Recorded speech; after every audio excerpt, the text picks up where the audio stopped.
And that is the Suburban with the 2-inch rule spacers from Rough Country.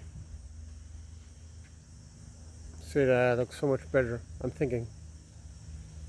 It's kind of closer to the outer edge, even with the fender flares they have on.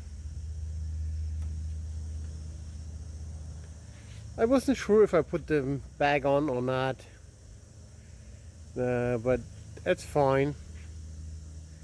It's kind of, they could be, I'm thinking they could be out another inch or inch and a half.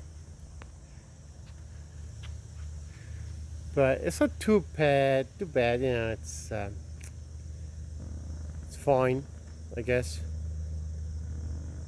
Can't make it any more unless you get wider tires or wheels and tires on top, which cost you probably $400 each.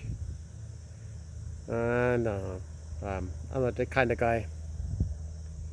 Those wheel spaces are, I think, $52 each, 52 and change.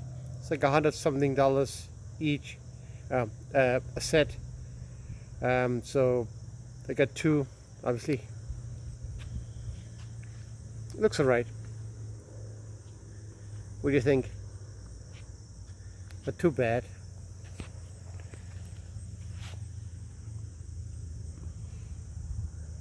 And they were from Rough Country. It's billet aluminum. Don't get any cast aluminum, they break or crack. Get billet, you know, spend the extra $5 on each to get something quality. Alright guys and girls, got it? Get it, got it good. Thank you for watching the fishing wheel. Like, subscribe. Thank you.